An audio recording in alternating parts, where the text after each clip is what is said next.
Preparing for the Greater Community, Chapter 10, Gaining Strength and Influence in the Mental Environment, as revealed to God's Messenger, Marshall V. Summers, on February 5, 1997, in Boulder, Colorado.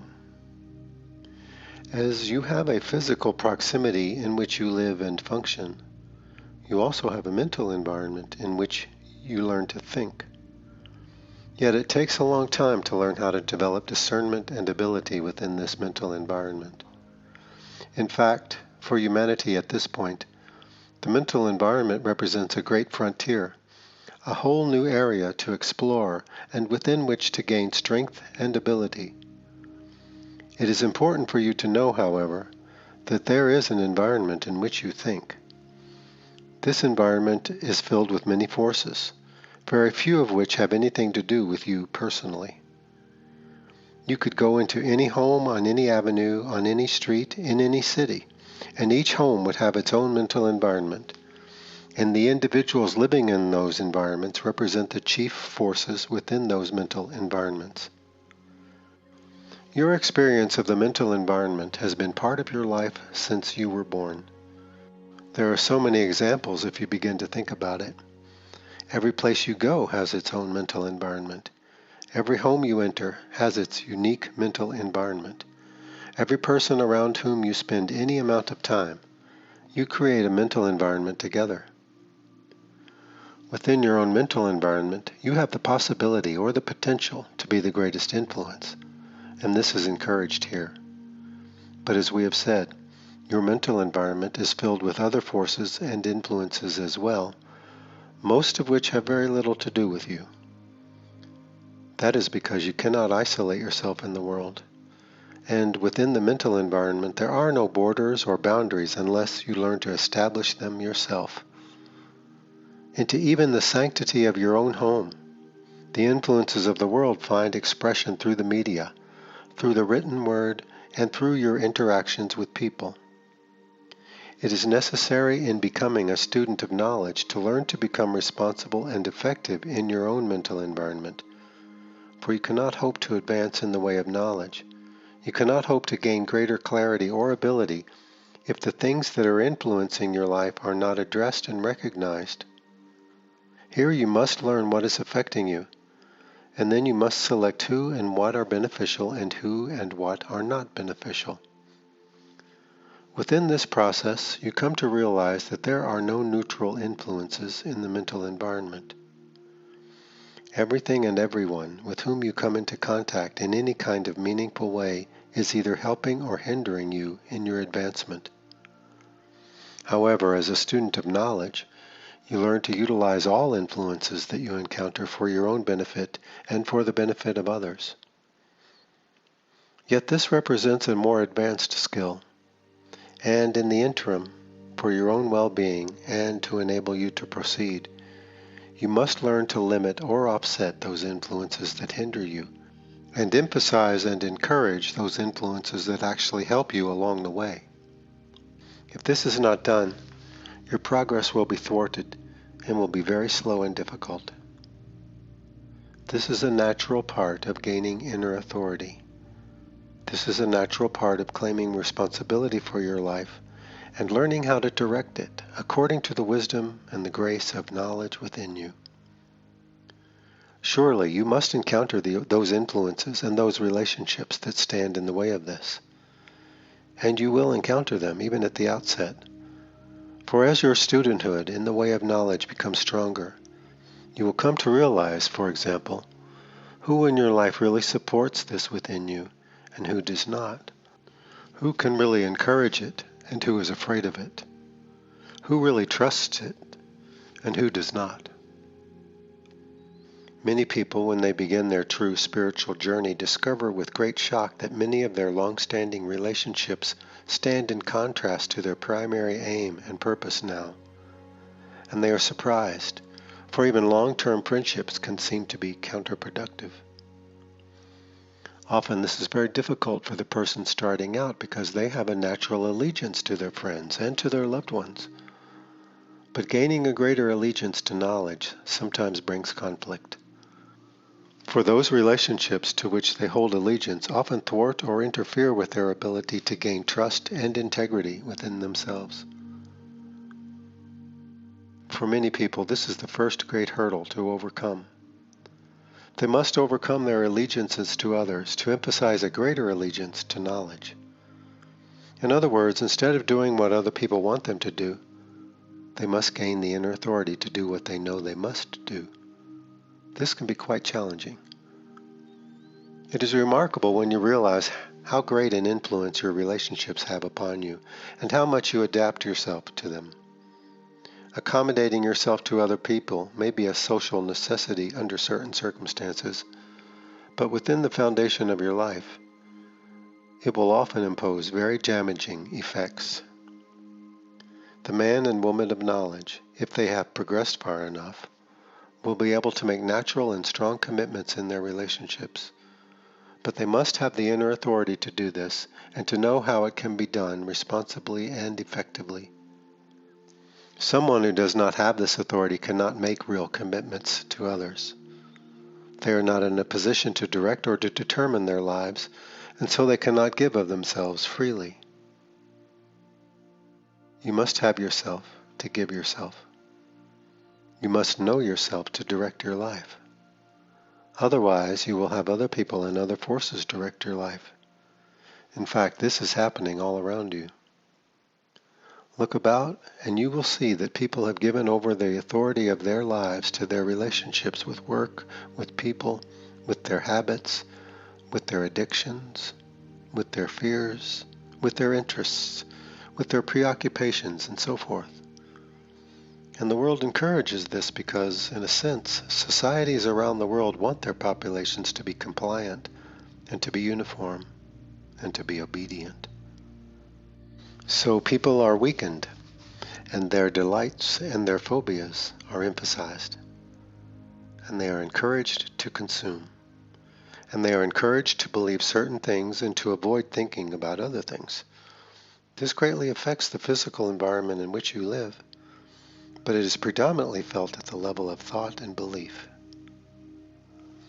Now we enter into a new environment, an environment into which people have rarely ventured in a conscious way. Very few people in the world realize the effect of their thoughts upon others, or the effect of others' thoughts upon them in any kind of objective way. Yes, they feel good around certain people, and not as good around others, but they do not understand the dynamics of why this is the case, and how they can learn to deal with it effectively. Giving yourself to those whom you like, and avoiding those whom you do not like does not constitute any degree of ability or effectiveness in the mental environment. Here there are two great stages in learning. The first is to understand what your mental environment is at the moment, and to learn how to redirect it, or to reconstitute it to become a supportive environment, an environment that supports the reclamation of knowledge, that supports your quest for real integrity and ability. This first stage requires a tremendous amount of reevaluation and the exertion of your own knowledge as opposed to your will alone.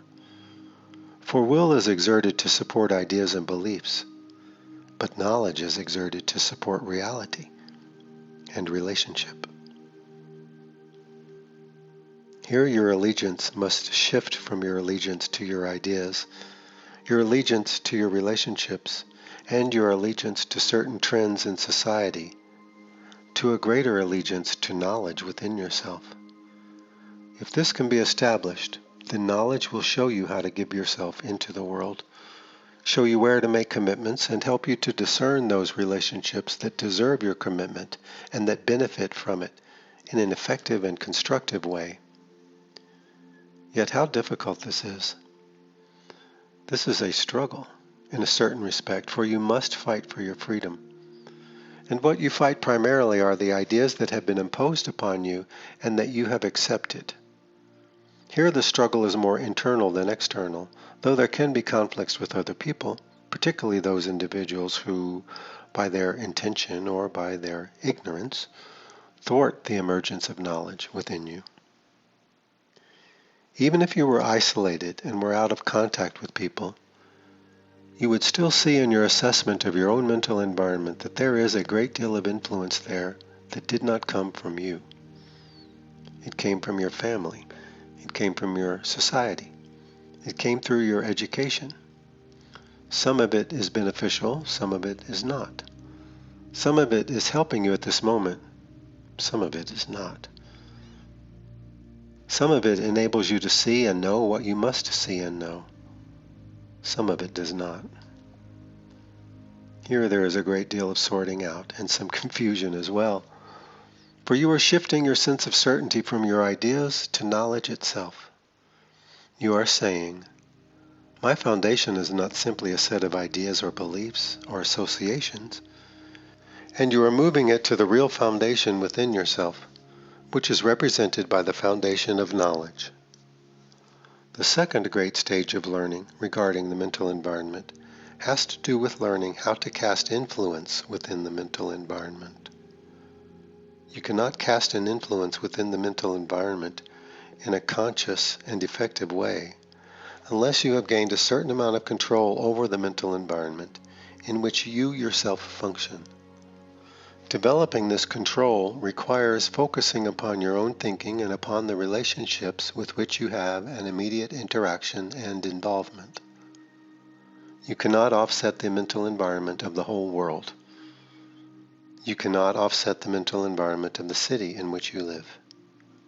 And perhaps you cannot even offset the mental environment of your family or your close group of relationships. But you can establish your own mental environment within it. And you are encouraged to take this responsibility and to become empowered to do so.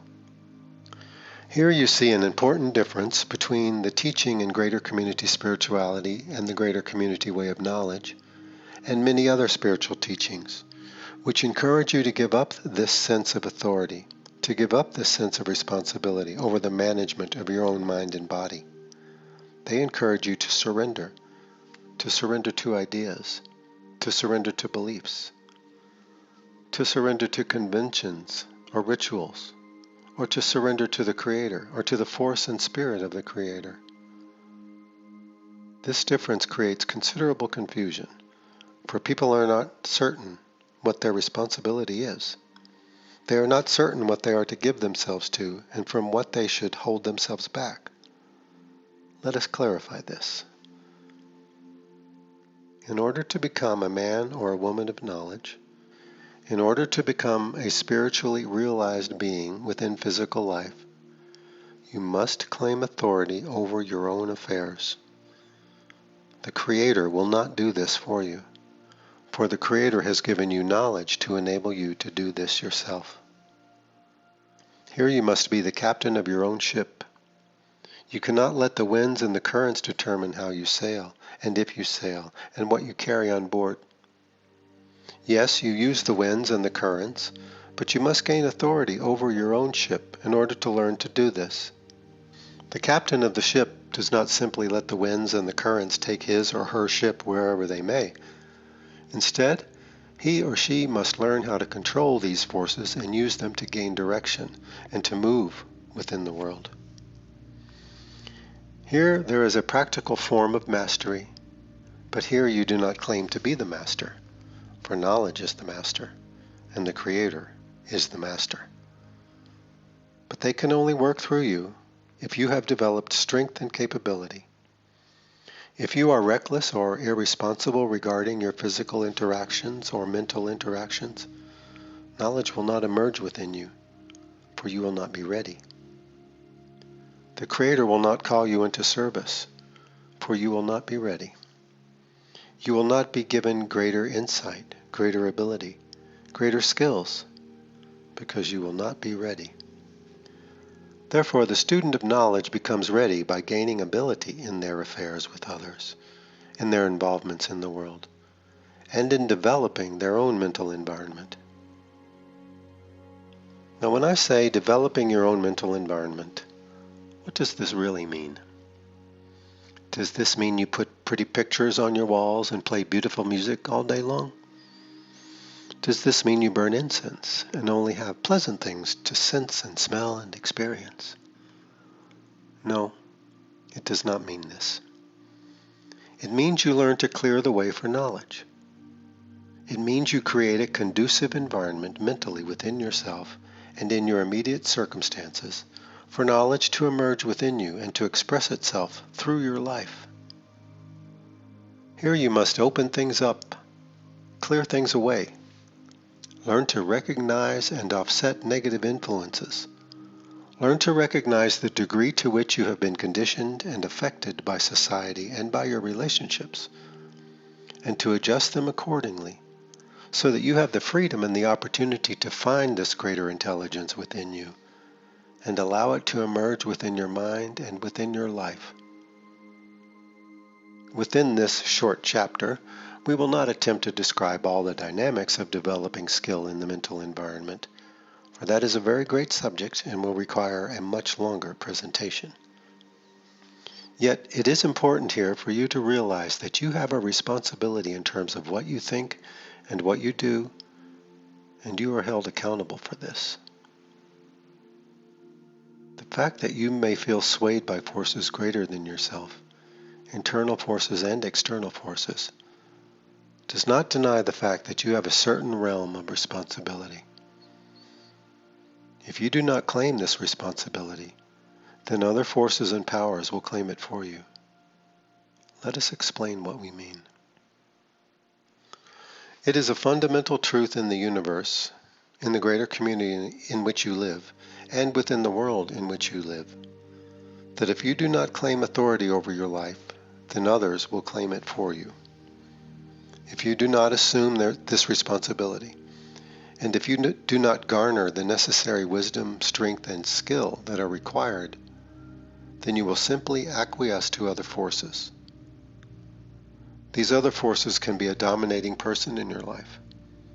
They can be a dominating set of circumstances and relationships. They can be the predominating beliefs and ideals of your culture or your religion. And they can be forces from the greater community. As governments around the world want to keep their populations compliant and obedient, so the greater community presences within the world today, those who are interacting in human affairs, want to sway the thinking of humanity, want to direct human interest and human energy.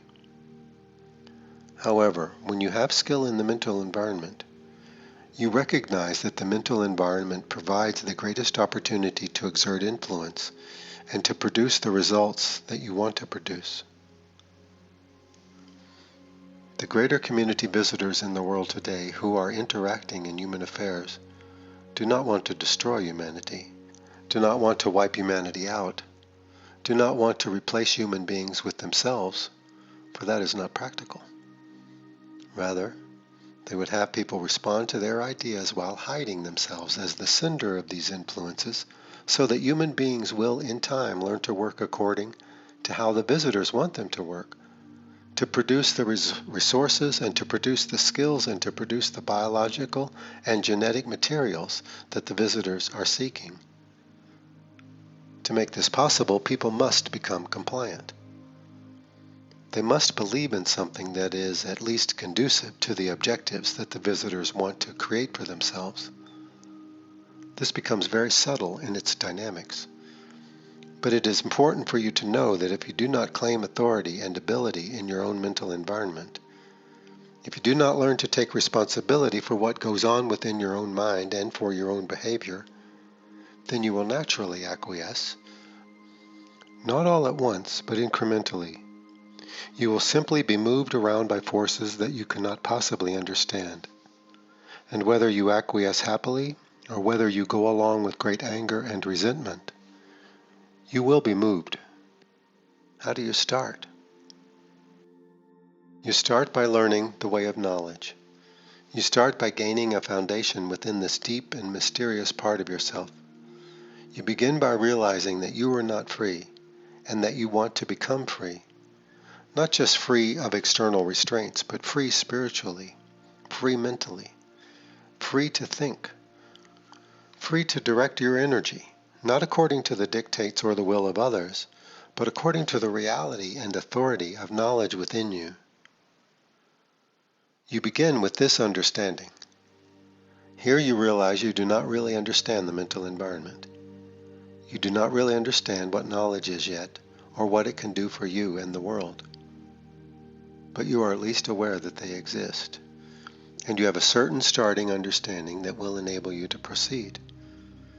Within the scope of this chapter in this book, we wish to give you this beginning understanding. Now, many people might say, well, I already know about these things. I know that people influence me, and I'm trying to stop it. But if this is your response, this does not yet recognize the real picture. Becoming defiant and angry does not mean that you are really developing skill and responsibility within your own mental environment. It is easy to be angry and to lash out against the forces that you can recognize that are influencing everyone around you, such as institutions and governments and religions, or the financial powers within your culture. But this does not mean you are claiming ability and responsibility. Becoming a rebel does not give you the power to create, and it is the power to create that we wish to emphasize here. For if you are to enter the second stage of development in gaining skill and ability in the mental environment, you must have the power to create, and what you will create will not be a product of your imagination. It will not be a product of your desires or your fantasies, but if truly understood and truly gained, will be the creation of knowledge within you. And here your greatest reality will begin to emanate through your life. Now, it is an amazing thing that individuals within your world who have gained these kinds of abilities are often hidden or withdrawn within their own societies. You might think that if you had this ability, you would come forth and let your light shine for everyone, but that is not wise. That is not how knowledge works. Knowledge does not overtake you and dominate you. Knowledge calls for you. It is hidden within you. It does not make a great show. Only if your life is threatened or you are in grave danger will it fully exert itself and manifest itself within your mind to overtake your actions and to rescue you. But in all other circumstances, it seems to remain hidden, distant, mysterious, and yet an ever-present force within you. The man or woman of knowledge becomes like this in the world, present, effective, but hidden. Why is this the case? Because there is much adversity in the world. The institutions, the prevailing attitudes, and all those who believe in them and whose minds are fixed by them will be afraid of knowledge and may even actively oppose its expressions. Throughout the greater community, except in those communities of knowledge, free-thinking individuals are recognized as a threat, as something to watch out for, as something to be suspicious of, for they are exercising a greater power than government, a greater power than the power of institutions.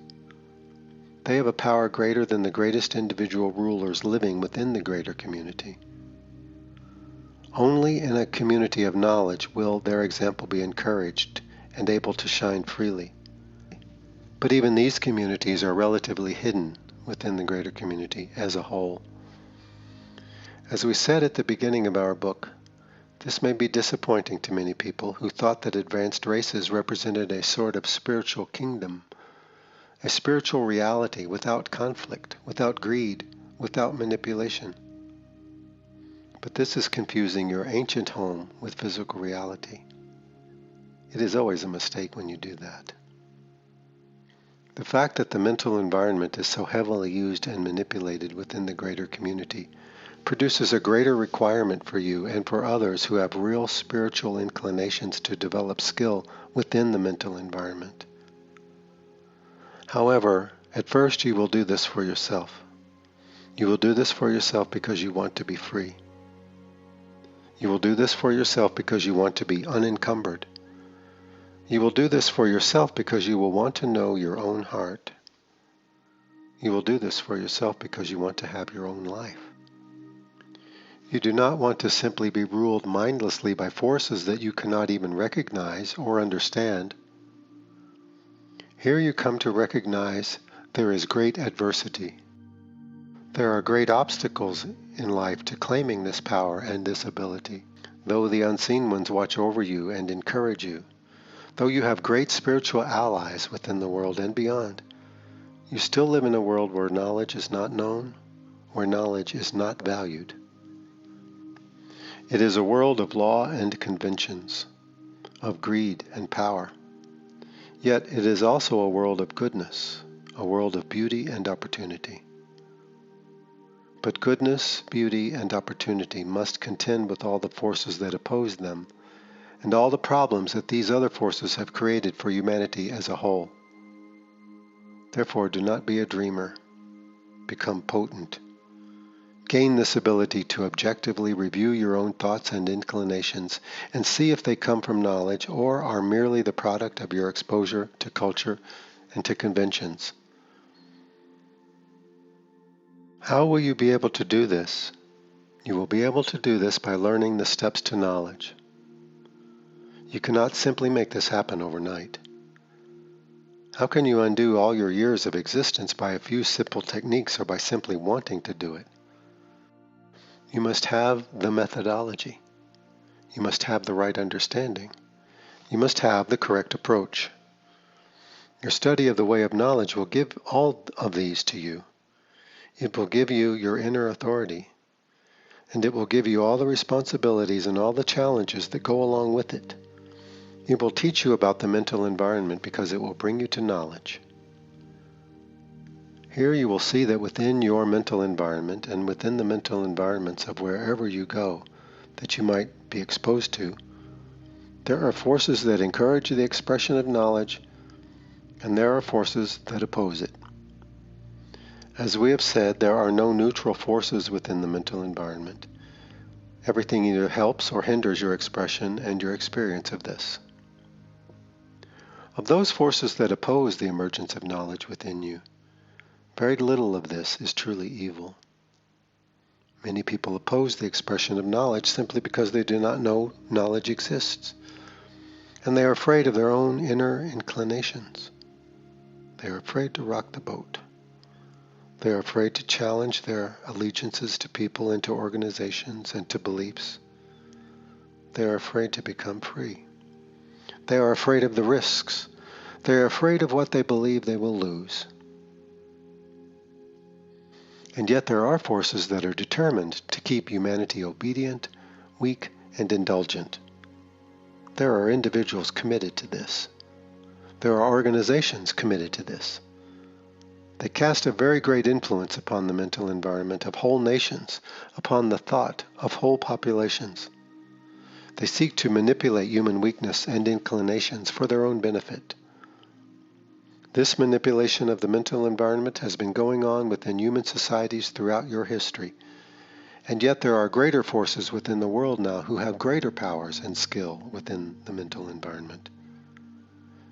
As we have said, they will focus their attention upon the governments and institutions that have the greatest effect upon the human population. And they will focus their intent and their interaction upon individuals everywhere who are vulnerable and who have certain gifts and sensitivities that they are seeking for themselves. At this point you might be thinking, oh my, this is too much for me. I don't think I can think all of these things. This is overwhelming. But listen, it is not overwhelming. It is part of your experience right now. We are giving you the power, the authority, and the purpose to gain the abilities that you need, to gain the understanding that you must have to become, and to do, and to express what you came here to become, to do, and to express, to be your true self, to find your great inner harmony, to make a positive contribution to the world, and to realize your inherent nature and your association with your spiritual family. Knowledge represents your greatest desire and your greatest need. The fact that you do not experience it today gives evidence in and of itself that you live in an environment that thwarts this discovery and does not support it, that you in the past have engaged in relationships that cannot support the emergence of knowledge, and would actively oppose it should you seek to become a student yourself. We are giving you power to deal with the influences in your life now, and to understand these influences, and to gain greater authority over your life and affairs. This is not too much for you. You have been conditioned to think that you are weak and ineffective. You have been conditioned to think that you can do very little and that you must simply go along with things as they are.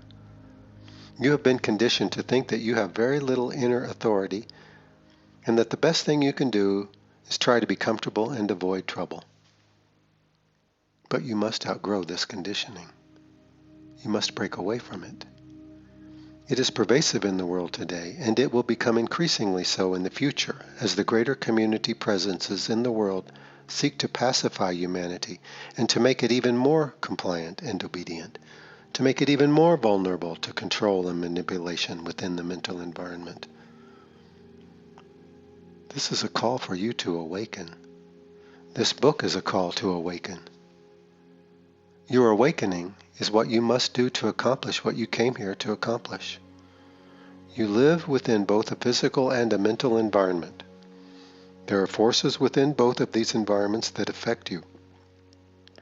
And yet you can become effective in both of these environments as well. Engage with knowledge. Clear the way for knowledge to emerge within your life. Adjust your thinking and involvements with other people to make this possible, and you will speak with an authority that is greater than the world. You will have an authority that is more substantial and more complete and universal than any power, than any institution, than any government that you might encounter within the world or within the greater community. The Creator has given you this authority, but it is up to you to receive it and to learn what it means and to take the steps towards its reclamation and expression. The Creator cannot do that for you. The unseen ones who watch over you cannot do this for you. Do not abdicate this responsibility. This is your responsibility. This is what will make you strong. This is what will make you competent. This is what will enable you to develop discernment and discretion. This is what will refine your perception. This is what will teach you how to learn what is positive and helpful and what is not, both within your own mind and in the world around you. You become a man and woman of knowledge by taking the steps to knowledge. There are many steps. Each one is important. Each one prepares for the next. Like climbing a great mountain, you do not go from the bottom to the top in a few giant leaps. Likewise, the Creator does not come and elevate you up to the top. No. You must make the journey. It is the journey that will make you strong. It is the journey that will make you wise. It is the journey that will give you what you really need and what you really want. And like journeying up a mountain, you will have to leave behind those people and those situations that cannot support your journey and that cannot enable it. Here you claim authority within yourself. Here you become responsible or able to respond to your deeper inclinations. Here you are a student of knowledge, whether you know it or not. Here you are learning the essential steps, whether you know it or not. Yet sooner or later you will need a formal preparation, for there is only so much you can do for yourself. You cannot train yourself. You cannot take yourself where you have never gone. You cannot prepare yourself for a greater set of abilities to live in a greater reality. For this you need assistance. You need a method of study. You need a spiritual practice. And you need true relationships that can support you and assist you. The greater community way of knowledge has been given to enable you to do this. It is not possible to become a man or woman of knowledge and not learn about the mental environment and not gain authority and competence there. This will happen for you, but you must take the steps. This is your responsibility. There are great needs in the world today, greater than you realize. There are great forces in the mental environment who will seek domination over humanity and are doing so at this moment. There is a great need for men and women of knowledge to keep knowledge alive and to empower others so that humanity may maintain its integrity and its self-determination as it emerges into a greater and more complicated universe. There is a great calling in the world today. You can feel it within yourself. It is not calling for someone else. It is calling for you. Do not look over your shoulder and say, well, someone had better respond to this. It is you. You are the one responding to the call for knowledge. You are the one responding to the world's emergence into the greater community. This represents a deeper receptivity and a greater responsibility within you. Honor this. Support it. It is of the greatest importance.